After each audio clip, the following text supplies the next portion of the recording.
Time Club. Oh, thank you. Tune in for daily dose of exciting content.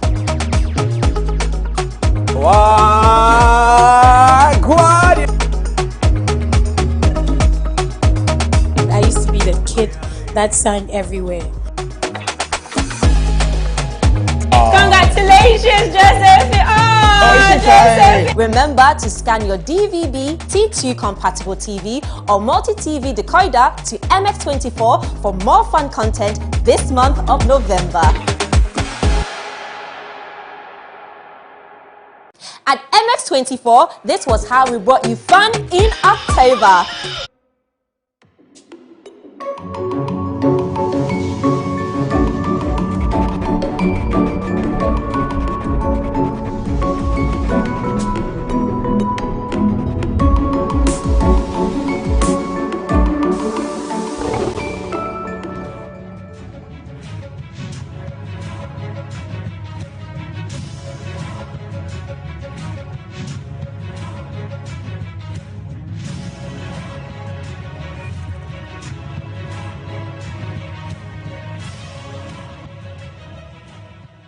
Hello, good evening and welcome to Spotlight. My name is Noam Falong.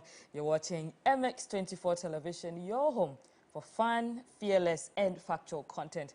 We're back again this evening with relevant conversations. I have a question for you. When you turn on your Netflix, which everyone seems to have these days, what do you watch?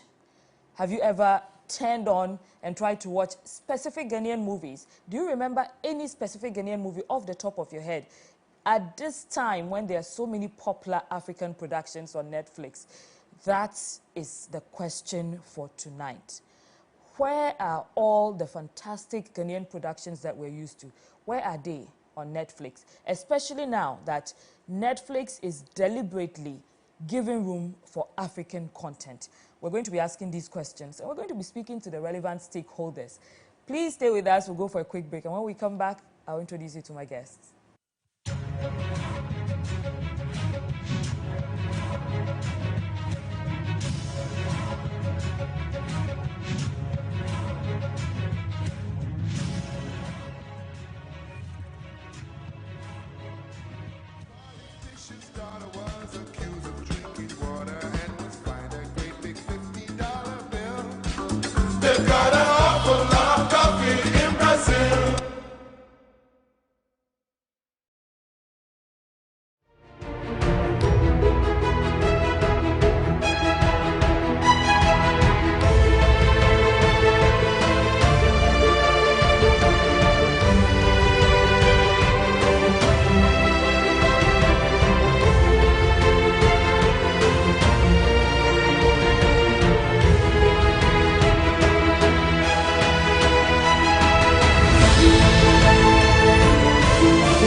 Welcome back to Spotlight. Thank you for staying with us. I mentioned before we went on that break, we are trying to find out where all the Ghanaian productions are on Netflix.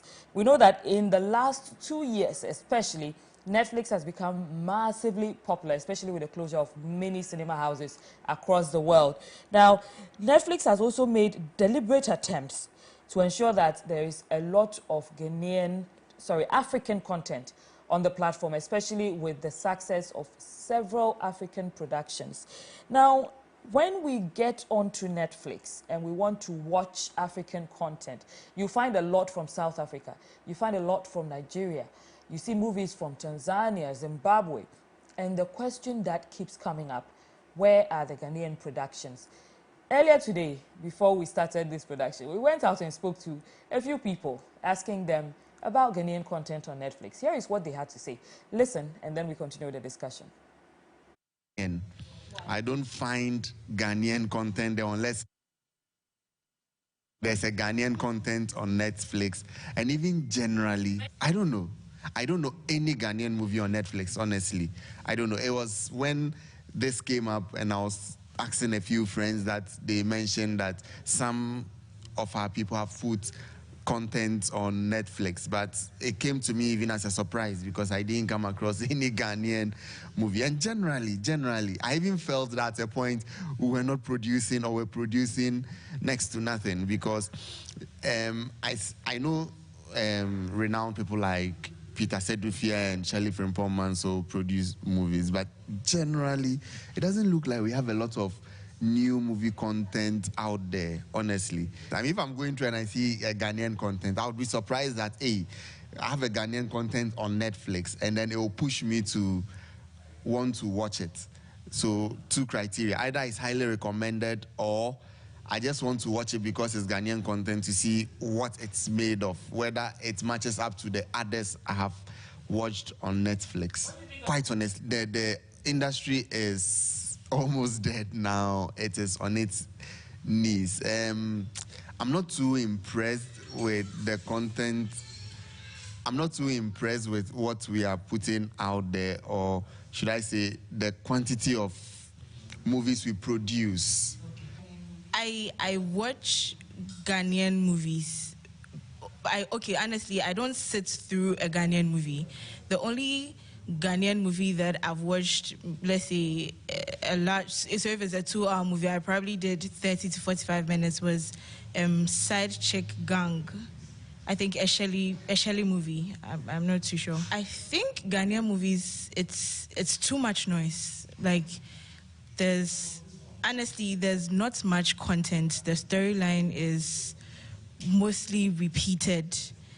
The story is like, it's just, I think, yes, there's this one other local movie I watched, and at the end of the day, it made sense. So it was like, oh, wow. And that was because I was sitting in a bus traveling, and I had no other option than to watch that particular movie. But I'm sure I would have turned it because, like, 1 hour and 30 minutes of the movie was just trash. Then the 30 minutes was like, hey, wow, it was actually like, okay, they were trying to say something at the end of the day. I'd pick Nigerian movies because the Nigerian movies I've seen on Netflix, from graphics to storyline, they are like way better than Ghanaian movies. At the end of the day, if you look at Nigerian market, it's big, it's something else. And if you look at the Ghanaian market, we are small. And I feel like, yes, if we actually put our pride aside, like, yo, we could actually learn. We can come up with something. But with the Nigerian market, I feel like they are open to, you know, everything. They are willing to learn, and they go hard for their industry. They, you know, the resources are there, the equipment are there. For Ghana, it's more like one-person industry, you know, and it's not really going to go far if we keep that attitude of one person doing everything. And the budget per movie in Ghana industry is very laughable, you know. So I think the Ghanaian industry, movie industry, can't be compared to Nigerian, not one bit.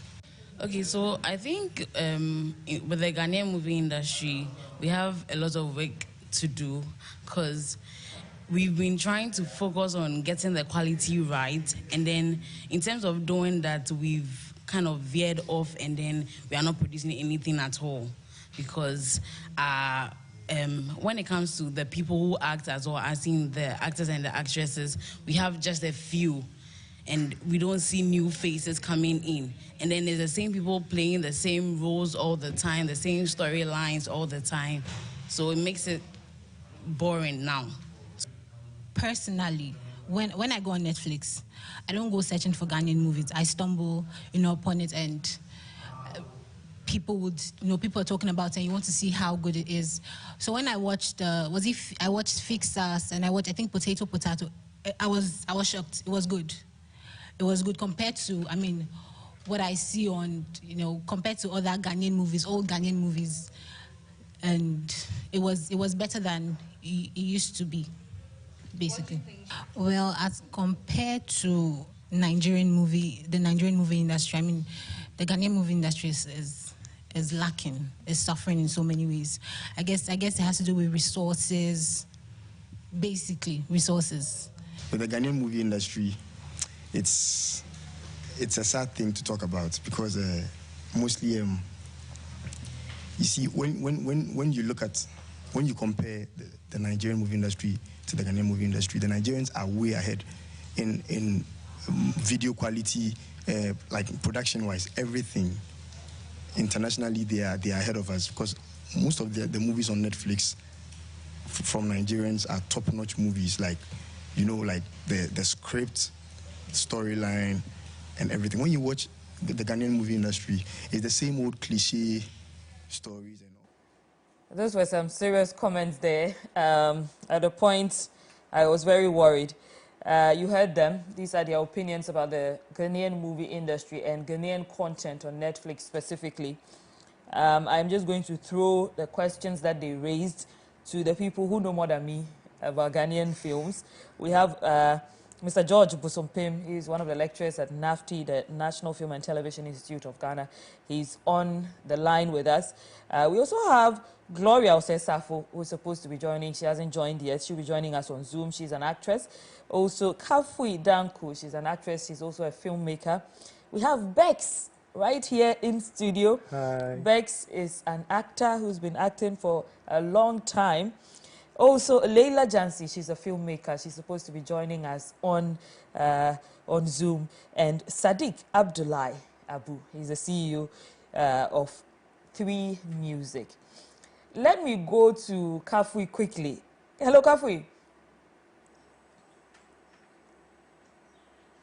Hello, Noan. Listening to the opinions. Hello. Yes. Listening to the opinions that we just heard, what's your reaction? They had some very strong words. Some of them said Ghanaian movies, too many familiar faces constantly, very narrow actors, a lot of noise, they said. What is your reaction to all those opinions? Okay, to an extent, of course, the opinions are valid. Most of it are valid. Definitely not all. And I have mine as well as a filmmaker, my experience and what I think is the reason why maybe some of these comments pop up. For instance, when I'm talking about our movies not being on Netflix or a lot of Ghanaian content not being on Netflix, I once even asked myself that question. But I have come to realize that Netflix, in as much as it's big, everybody wants their content on their business entity. They want to grow. They will look at the numbers.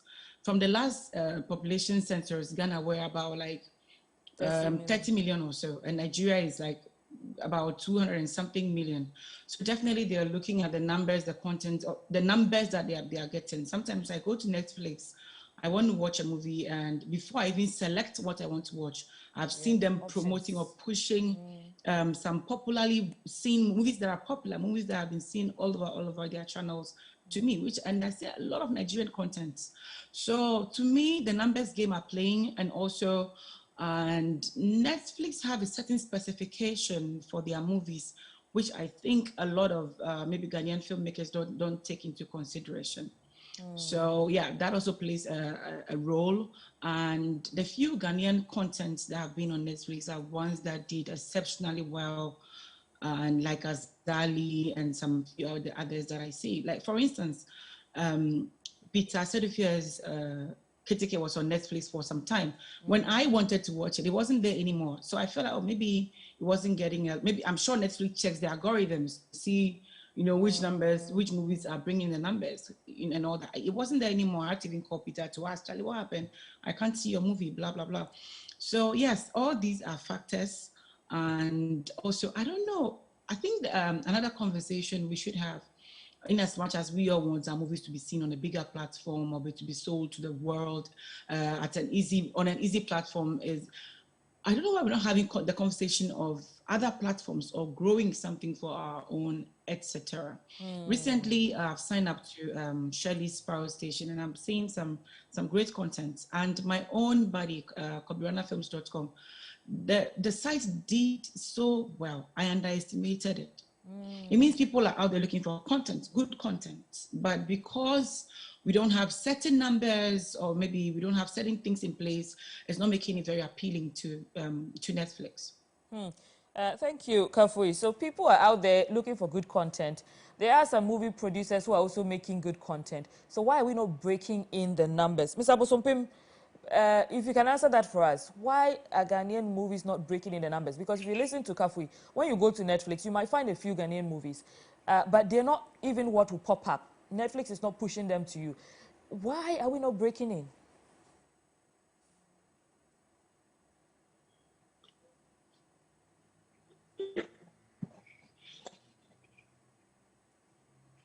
Okay, Mr. Bosompim, I think we're having issues with your line there. Can you hear me? I think it goes, the root cause. The root cause is the marketing bit. You know, we do our sort of what we were looking for to market. Instead of the other way around. You know, yeah. I can hear you clearly. Can you also Yes, I can hear you. hear me? Can you hear me? Yes, please, go ahead.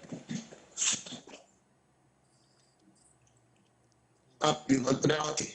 I think that our problem is the marketing and marketing distribution, because we start our film thinking that when we finish the film, we'll get a market and we'll get a distribution channels and all that. But you need to start working on that at the beginning before, you know, the film comes out. And I was very impressed with somebody like Peter's work when he did the Away Bus and the kind of things that he did online, even before the film came out. It was a sellout until COVID messed up the whole thing. But then it's because he understood what marketing was, you know, at the time. And so he put it in there. Even when actors are coming to pick their scripts, it's out there online and everybody's pushing it everywhere. And so it's very, very important that we do those kind of things. So it's basically promotion, market. Okay. We're having issues with Abosompim's line, but we're going to keep trying to establish contact with him. In the meantime, let me quickly go to Sadiq Abdullahi, who is on the line with us. Hello, Sadiq. The same question I asked Mr. Abosompim. Is it that we are not marketing properly, or the content is not as good as it should be? Because if you listen to the Vox Pop earlier, some people mentioned that they find it, Ghanaian movies boring, noisy. What's the issue there for you? Well, I mean, some of the movies that we've seen, there are a few of them that are, movies that are compelling enough and would attract, a number of audiences in Ghana and outside Ghana. But I think that one of the key reasons, like Mr. Wose indicated, obviously will be the marketing part, and then most importantly, seeking out all that. One of the most important parts of it, the investment of it, because film, it's a business, and so you will need to raise adequate funding to be able to create that much needed compelling content.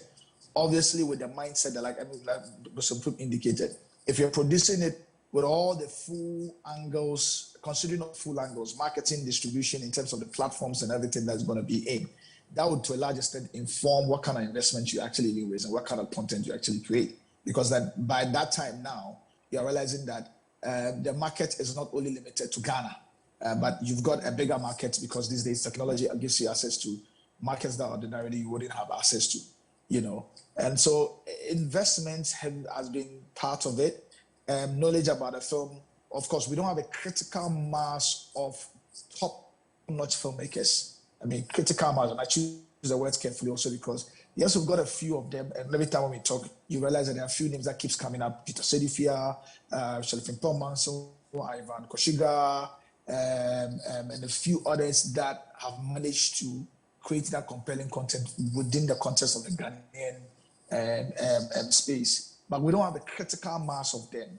And so when you don't have a critical mass of them, it's almost like you would have a very stunted value chain to rely on. It would always also come down to a very limited number that really understand from what's it called, camera guys to line producers, script writers, and all of those things. It's an entire value chain that you need to have. You need to have in operation to be able to ensure that you create that much needed compelling content, and most importantly, assessing that much. Yes. Why are there such few people? I mean, you mentioned some of the names that you can think of off your head, very few names. In the meantime, can you turn on your video? Is that possible?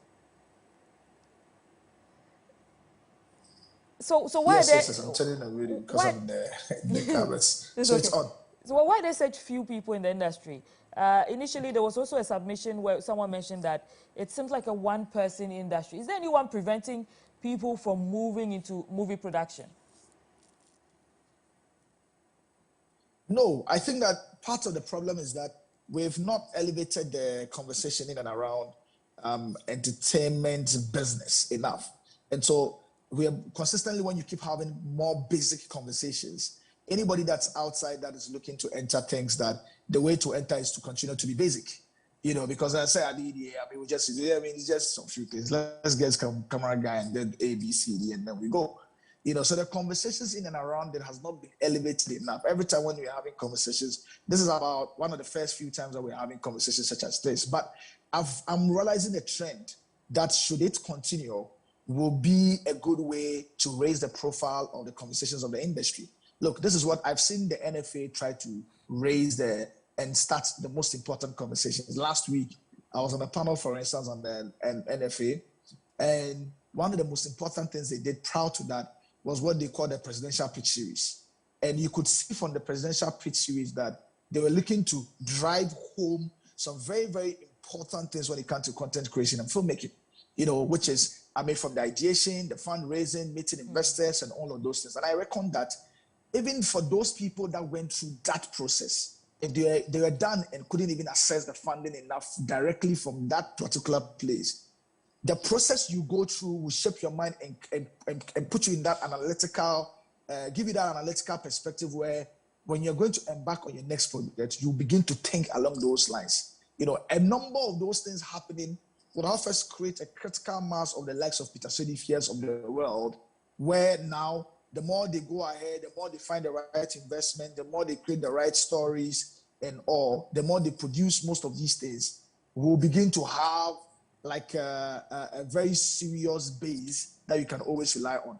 But of course, one of the ways as well is, apart from raising the funds, is ensuring that we get, lately I've seen a lot of the international films coming into here. There's also a critical, but very, very few group that I've seen that work on almost all the international productions that come in, from production managers to cameras to director of photography to lighting guys and all of those things. So it's growing. But a number of activities needs to happen to ensure that we have like a very, very strong base of these people that can be relied on. Without that much needed value chain, even if you assess the investment, you'll not be able to create that much needed compelling content that will draw in the eyeballs for us as category Ghana films, you know. This funding conversation, when we talk about lack of funding, not having enough funding, isn't the rest of the industry everywhere facing the same problem? And aren't they being so competitive that they're able to access these funds? Is that where we are falling short? Are we not being competitive enough to attract these funds to ourselves? Well, maybe we are not being competitive enough. I have, in the last few years, been involved in fundraising activities for a lot of creative projects, you know, but we need to understand a number of the creative entrepreneurs are not equipped, or some of them are not actually even exposed enough to understand the few loops to go through to raise investment. You know, obviously, till now, a lot of people that are probably involved in filmmaking and creating creative content that do not understand how to go about creating a business plan, for instance, how to go about creating the financial projections, how to go about creating some of these things. Nobody says that you're the one supposed to do it. But recognizing it's a requirement to raise an investment, this will compel you to actually having to resort to professionals, if you have to help you shape it up and put it together to enable you raise a particular investment. But it all starts with that analytical thinking. And part of the problem actually stems from I'm hearing that a number of the creative schools or communication schools are changing the models where the business of the industries where they are teaching people to end up in are being taught. But a number of them, they will tell you they never had to develop the business analytical perspective when they're in school because the emphasis on the creative process, script writing, getting it right, of emphasis on getting it right, director of photography, getting it right. And so when they come out of school, they become technical, creative people. And so you realize that, but for the few that are daring, in and out and find their way out from these places, a few of them are lacking in the whole business element of it, which would give them that which will shape their perspective regarding it. Because today, if you're going to embark on creative project, there are a few things you've got to ask. I mean, for example, I'm working on a project for December, right? Wonderland. Even before we get to that particular point, the entire financial documents, the projections and everything was ready. The business plan in terms of exactly what we are looking to achieve, how we are looking to roll it out. And in fact, the financial projection was not just for a single event, it's a 5-year financial projections. And so when you meet a lot of investors, it seems as though this is somebody that understood the creative industry and had tailored that understanding into a business document that could be understood by, I mean, anybody that has the much needed money. And so we end up having because when you meet the guy that doesn't understand that isn't insightful enough about your industry, there are a few things that the person would probably understand. The person will understand the concept of his money, investment, and will probably understand numbers. Numbers will be investor language to have with anybody, which is something that others from other different industries have. And so that's partly part of the problem. So we don't know how to actually put things together to actually raise the investment funds. And also because it's actually not even be easy. So in our part, I've seen a lot of advocacy around creating a much needed revolving fund that takes into consideration the nature of the industries that we operate in. But still, even if those things are created, without that much needed understanding regarding how you can go about raising these funds and how you can go about ensuring that these funds are put into the right places and investors to turn around to create value for shareholders or stakeholders, it will still have that much needed. But investment is a very, very important thing. Building our value chain to ensure that we are solid is also part of ensuring that we create that much needed content that attracts attention. We've seen that a number of these things happen. When you look at Nigeria, so as if they had, and Uncle Bosunpun would probably tell you, years ago when he was probably in NAFTI, the number of the people that were coming to Nigeria to NAFTI to learn. But a few people taking the business angles and meeting the professionals and collaborating and creating that much needed synergy was what may have worked for them. Right. So it seems from Sadiq's submission, what I'm getting is that we have focused very much on creating without focusing on the business angle. So it seems filmmakers are failing to be entrepreneurs or businessmen. Bex, what is your angle? Do you think that filmmakers have failed to appreciate the business aspect of their craft? Yes, I think that is an element, but we have a plethora of reasons why Ghana is not reaching out from there. And this conversation, I'm sure we could go on for the whole day and the whole night about it.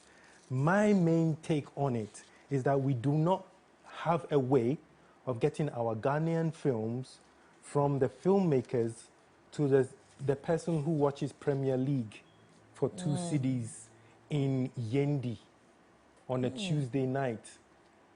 If you are able to get your films, and we don't have that culture, would people get out in the evening to go and watch a premiere of our film, even on a Friday in Sogakofe for 2 cedis? Now, let's take it, only 5% of our population were doing that. That's still a huge amount of money that will be going to someone who makes that film. And it will get to a point where they wouldn't even need to be going to Netflix. So even local appeal? Even local appeal doesn't exist. Or local distribution doesn't exist. How do we get those films? Are there the theaters? Are there the, even, I mean, do we have the, when I say theaters, I'm not talking about film theaters. Do you have the areas where people can go and watch our films exclusively? They do not exist. But if we as a country looked at how we could do that, how we could have those channels of distribution of our films, we could possibly even start to support our local filmmakers to make some money here before they start thinking about Netflix and other Amazons and so on, and Hulu and Does whatever. this have anything to do with the content? Why are we not appealing to the local people? Should our content be more local? Because some people also argue that our content needs to be more international. So where do we strike For it? me, it doesn't matter whether the content is local or international. For me, I think every single living being has something in their chest, which is called a heart. And that is filled with emotions. You could make a film without saying a word, but if you are conveying that emotion, anyone, anywhere in the world will be able to read into that, will feel what you're feeling from your story. If you're telling a story from your heart and it is convincing enough, that's where I start to delve into being an actor and actually bringing the story to life rather than acting, but being. If you're telling the story from the heart, anyone, anywhere will pick up on it and will not want to tear themselves away from the screen because they are caught up in the emotion, they are caught up in the story. So we should just tell our stories from our hearts, and it will cut across anywhere, local or international. That's what I think. Great. let me pull in Kafui at this point. Kafui, you're also a filmmaker. But from what we're hearing, are we paying enough attention to making money out of films? And Bex here is saying that we need to find a way to literally sell the story to the local people. They should also be willing to watch it as much as the people out there are willing to watch it. And then the coins can start to come in. Is this something you agree with? Most definitely. Initially, I was saying that the movies that made it to Netflix, the Ghanaian movies that made it to Netflix were exceptionally good. For instance, some of them may not be maybe technically good, but maybe the hype around them, the numbers around them, the fact that it was accepted by maybe all the local people or the locals think made a big deal out of it could also give it some mark to make it look or be seen as a movie that did so well and that could be appealing to other people as well. So definitely Bex is right to a large extent. Same with, Sadiq also mentioned something very important about we not really being into the business elements part. I mean, I've experienced a couple of things like that where we were trying to solicit for funds, you're supposed to do this, do that. And the team is just like focused on this is going to be a good production, it's going to be good, it's going to be this, our DOP is this and this, and our pictures are sweet, so it should be enough, you know. So there are things we definitely need to work on. I mean, every point, I'm learning a lot from here, from Bex, from Sadiq as well. All this, I mean, compounds to the reasons why. Mr. Bosopim is still on the line. Let me get him to give us a bit more. No, let me finish. Mr. Bosopim said something about, I think it's about marketing, like marketing the movies to appeal, etc. I do movie as a case study. Okay. When we were premiering in Silverbird Cinemas, I remember that night we had to return monies. The cinemas were overflowed. We had to give back people's monies back to them. That really killed my spirit. Like at a point, I didn't even want to do films anymore because the very first time I was close to breaking even or making profits, I had to return people's monies back to them. Why was there a return there? The venue wasn't big enough, or what was the issue there?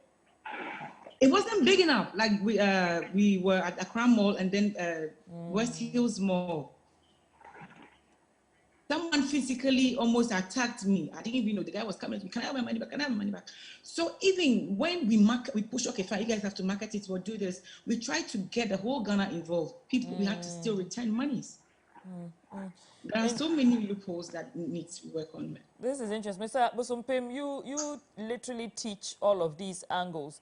Where are the loopholes coming from? Beyond the business angle, not getting financing, what is stopping us from being out there?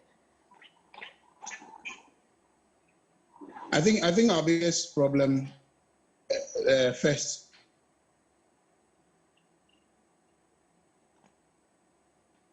I think our biggest problem has been mainly story, which is being solved somehow. Because story is a very big thing. Because if you follow Hitchcock, you tell you that a good movie is script, and a good movie is a script, and a good movie is script. So if the story is not good, the movie is not good. You know, so story is very, very important. And the other thing I've also observed is that even the actors that we put in our films, you know, what we have done is that we are pushing people who actually, so far as I'm concerned, are not even actors and actresses, and we are just pushing them there. And that this whole hula baloo about slave queens and all those things, we are just pushing people in there because of certain funny things. And I think we have a major problem because stage, if you look at it from the Nigerian angle, stage is very big in Nigeria as well.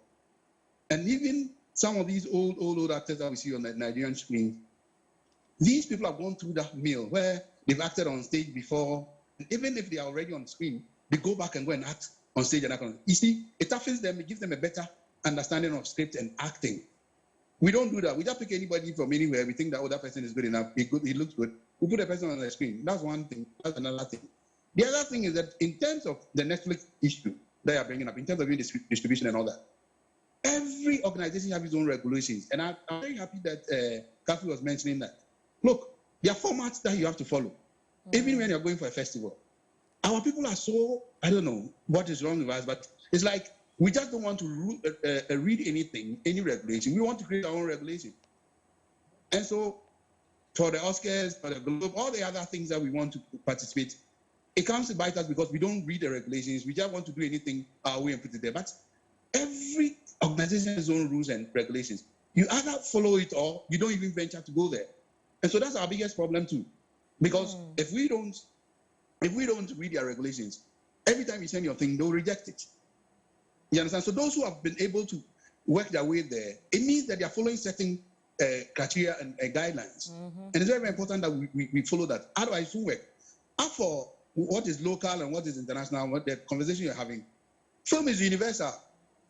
Look, a close-up in Ghana is a close-up in America. It's a close-up in Nigeria. The film language is the same. The pictures that we're putting out there, look, whichever angle I take is the same. It's your interpretation of the story that matters most. You understand? And if you speak Hausa or you speak Dagoma in your film, it doesn't really matter. Because even now, whatever international competition that you go to, you need to do those kind of things. Use your language.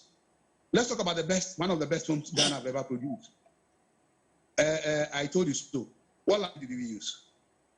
And that film was done shot in 1969 and telecast in 1970. Up to today, don't we still watch the film and say that, look, this is a good film? And so those things about whether they use the local dialect, they use whatever, or whatever is international, I think that it is just for us to sit down and say that, look, we want to match these people this way. And so we want to do the right thing. That's all. And we'll make it. As I speak to you now, we don't even have a film policy. So what is guiding us? Where is our film policy? We don't have a film policy. And so people, and then we talk about even a situation where we are thinking about international film makers coming to Ghana. Look, just today, I had to go and have a whole long argument. Why? Because I'm bringing some people in from Canada to just come and do a short documentary on a Ghanaian. And they're coming and they're asking that I should deposit 300,000 cedis. Immigration is asking me to deposit 300,000 cedis before this boat come in. Just 9-man crew to come and do a short documentary for 8 days. You know, and then we hear our people talk, our leaders talking about, oh, a tax rebate, this and I said, they don't even know the processes in which you get tax rebate. And so we have to be very careful about some of these things. But I'm just saying that let's have a conscious effort. Let's make that kind of conscious effort that we want to change things. And how do we change things? It is the structures that we are going to build. You understand? And how do we build the structures if we don't even read basic rules? Basic regulations that people have put across that, if you want to come into this festival, just read it. And that's our biggest challenge. So these are some of the problems that we have. But at film school, the other thing that we are not doing before was that we are not teaching people the business of film. All the nice things, when we were in film school, all the nice things, you want a crane, you want this, you want a helicopter shot, those guys were not drones. We had all those things. When we came back into the industry and realized that you can get all those things at the end of the day, you don't get your money back. Because we didn't think about the business, we were thinking about the creative, finish. And so most of us are not. And the other thing that we need to do is to collaborate. Look at Nigerian films these days on Netflix. You realize that there are production houses, there are 3-4 production houses that come together. That centric thing where we think it has to be I, and I, is a problem for us too as well. Because we don't come together to work. I know that Sadiq is a very good acting person. I have to call Sadiq. I know that Madam Danku is very good as a producer. I have to call her. She brings a company. Sadiq brings a company. I bring my company, which might do some, maybe even just concentrate on scripts. And then we'll move. We don't want to do that collective thing. We always want to go alone. And that's what is also killing us. Because you go and your shortfalls will just show easily. And so they'll throw it out. But we need to work together. That unity of purpose is very, very important. Anyway, I'm on the move, so I'll leave you guys to continue the conversation. Thank you so much, Mr. Boso. Let me come back. To stop at my sisters then to do this contribution. Let me come back to Bex in the studio. Bex, from Mr. Bosopem's submission, do we need to improve our storyline, scripting, quality of actors, skills?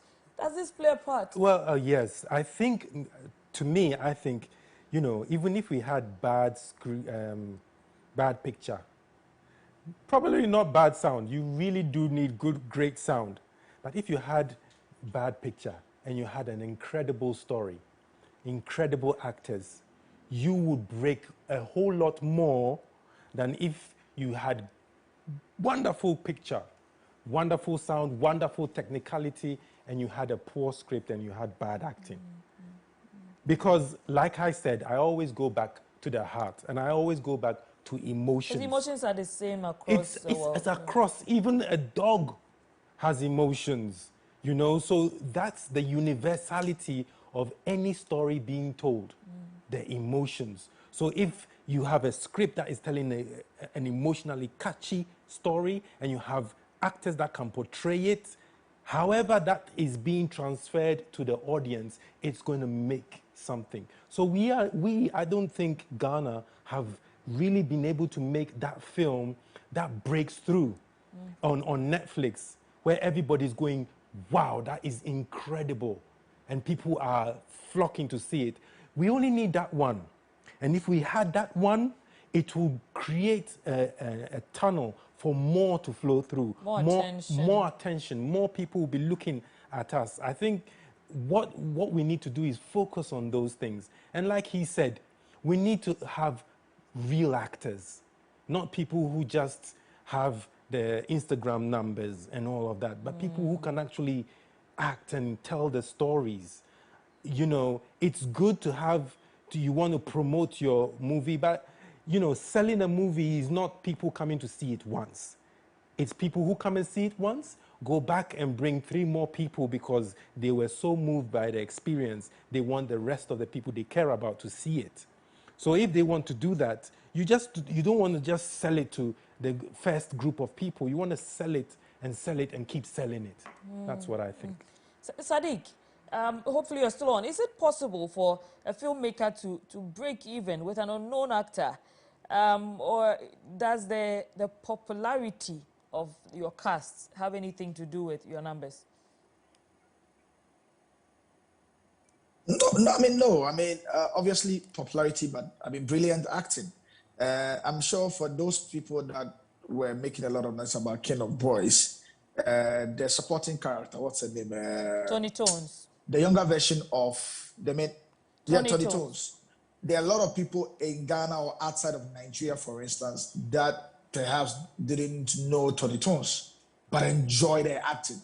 It was one of the conversational points of it where everybody was talking about how she acted and all of those things. Then you need to know one thing: every good actor started off from an unknown part, and coming in, but they honed it. We've seen actors that came in were known, but the great acting skills in a particular first movie they featured and their morals and everything.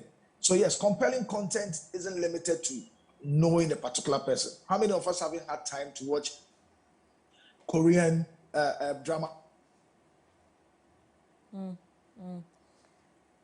Okay, I think we're having issues with Sadiq's line there, but he did mention that he was on the move. So clearly it is contributing to that with the rain and all that. The network is not so stable. Sadiq, yes, we lost you for a moment. Yeah. Can you hear me? Yes, I can hear you now. Yeah. I mean, I think I'm using my phone and somebody was trying to call through.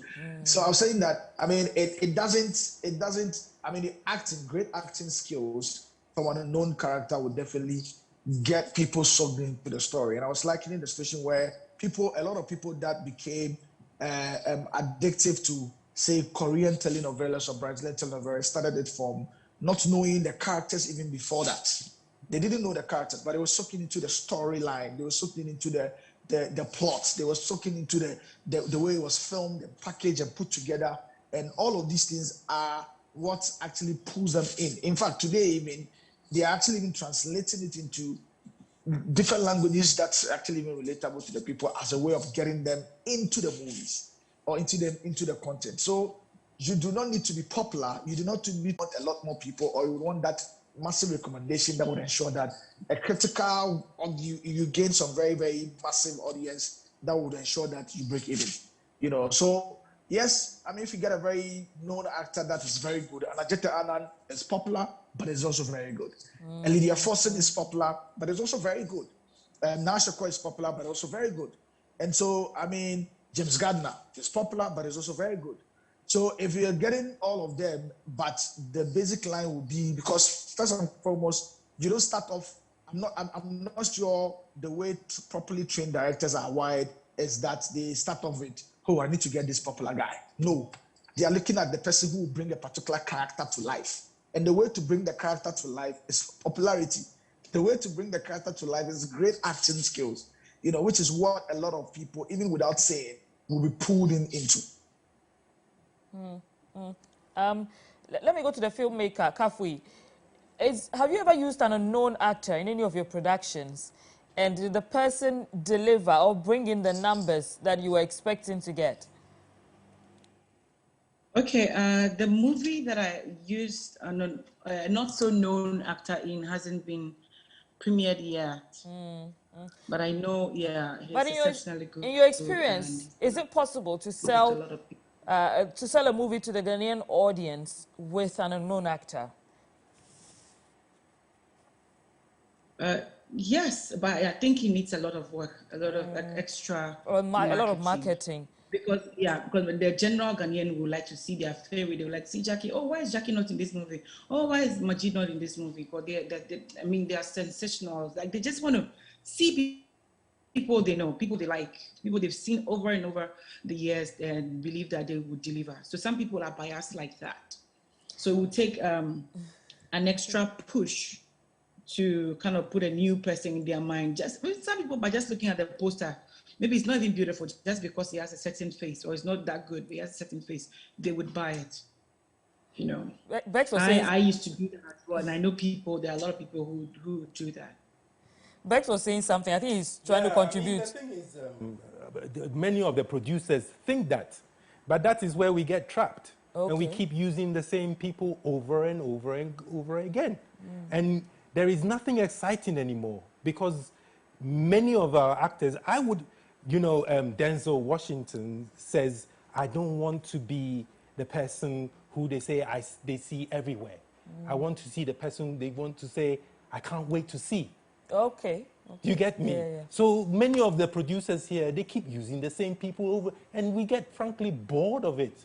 That's why they come and see it in the beginning, but they don't go and bring their friends and what they call it to see it. When they see, you watch what happens in Hollywood or even in Nigeria.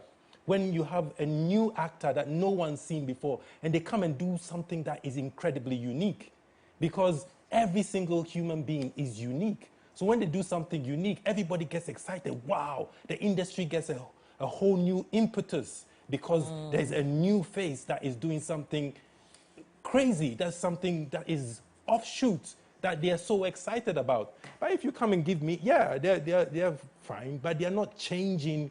They're not doing something we've never seen before.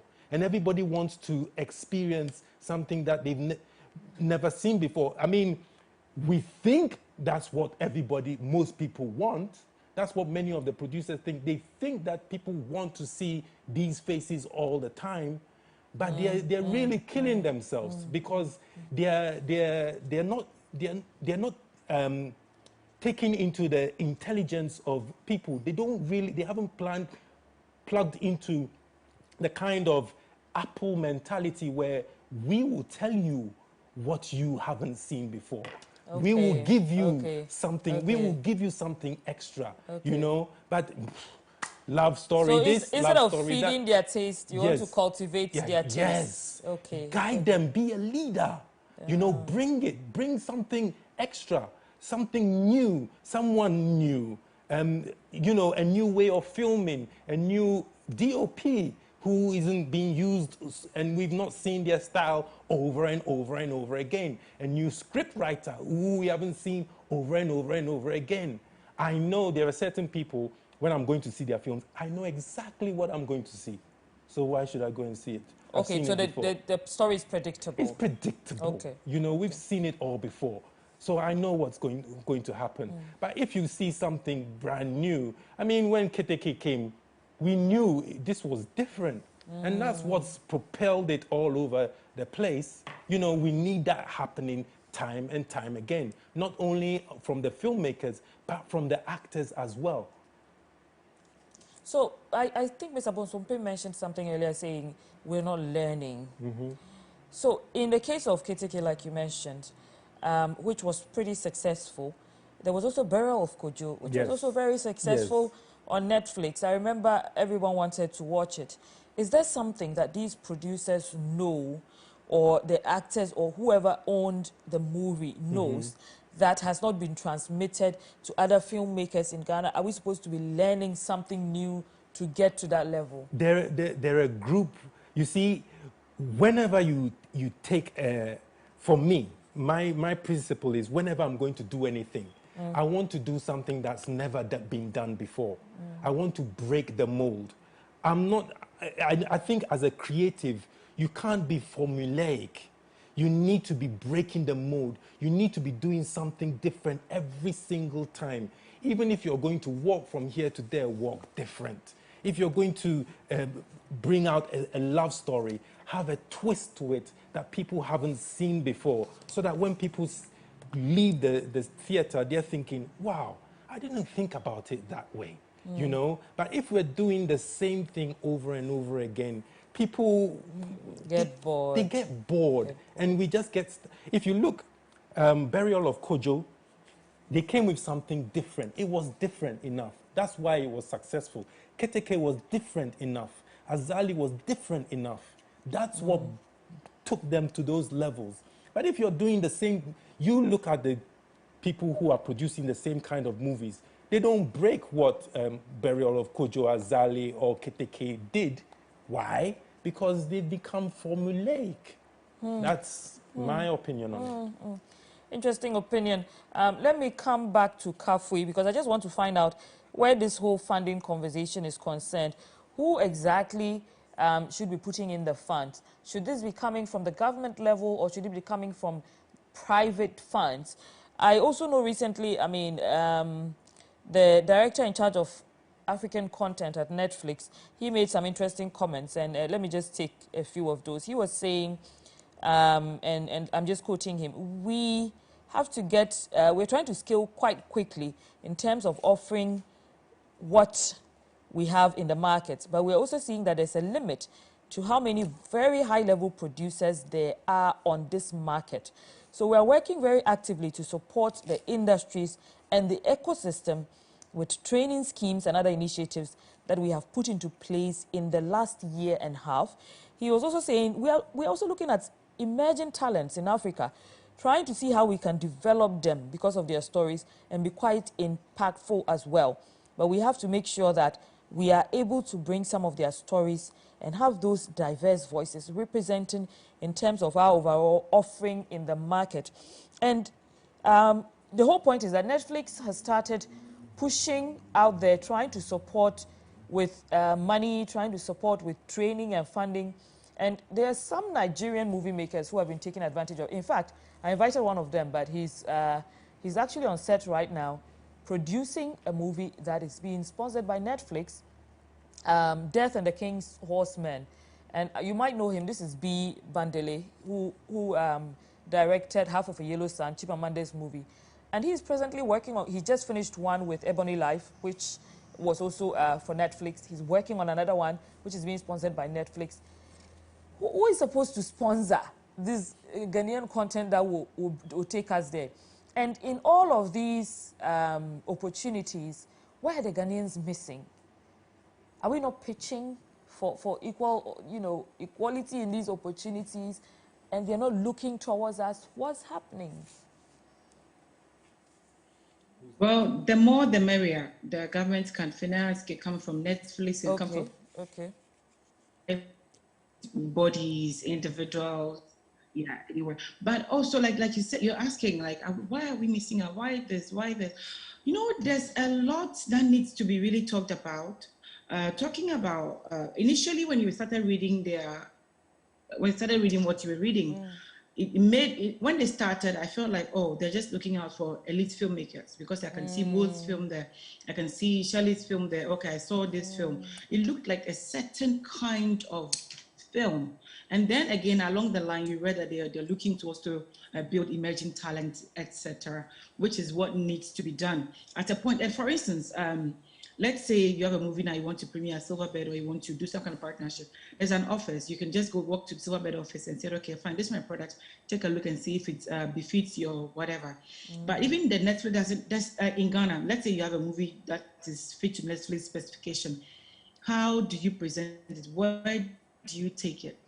I was speaking to a gentleman, a distributor, was telling me about the fact that he doesn't know why every time he's selling content to Netflix and other platforms, if there's a Nigerian face in the movie, the price is always higher. And I asked why, like, you've been around for a while, why do you think, what is responsible for this? And he couldn't pinpoint, he couldn't tell me exactly what the problem is. I'm like, no matter how good, he said, no matter how good, let's say, the Ghanaian content is, with zero Nigerian face, they don't really buy it that much. And then, but no matter how maybe bad or poorly done the Nigerian film is, it always gets picked over the good all Ghanaian actor content. Right. This is very... Which also goes back to numbers. Kafi, one more minute. We're running out of time. I think we're going to have to do a part 2 of this conversation. I will make sure that happens. Perhaps we should get a few of the people who are up there to explain to us exactly what's missing, what Netflix is looking for, what the awards programs are looking for. But Bex, please sum it up for us. What's the way forward? Well, what do we do now? I think we need to look at what has been successful and try and aspire to be that. Okay. We should think greater of ourselves. We should think that we can do great things, and then we will do great things. And everything that we do, I mean, most of the things that are of excellence, there are guides to how you achieve that excellence. There are guides to how to get to those standards that Netflix need. There are guides to how to act well. There are guides to how to produce and direct and DOP and all of those things excellently. So we should aspire to do that, and inevitably we will do that. We will get there. I mean, I think many of the things that the NFA are trying to do are great things and will help us, but we just have to go out there, break the mold, and keep pushing all the time, and we will do it. Learn from those who have done it before us. Kafui, please give me your closing remarks in 1 minute, please. Oh my God, just this minute. Okay, yes. I'm lost in thought. Okay, yes. Definitely we need to learn more. The business aspect, take not just focus on creativity and also, yes, follow the success stories. Learn from the Yeah, success that would be stories. key. Thank you so much. I don't know if Sadiq is still there. It would have been nice to take his closing remarks if you're there, Sadiq. Okay, I think we have lost Sadiq there, but thank you so much to you at home. If you have any additions to this conversation, remember we are on social media at MX24GH. Keep the conversation going. Why do you think there isn't enough Ghanaian content out there internationally? What do we need to do to break in the numbers? This evening we spoke with George Bosompim, he's a lecturer at NAFTI. We spoke with Bex, who's an actor, also Kafui Danko, who's an actress and filmmaker. We also spoke with Sadiq Abdullahi, CEO and founder at 3 Music. My name is Nwong Falong. We have the evening's news coming up. Don't go away. Good evening.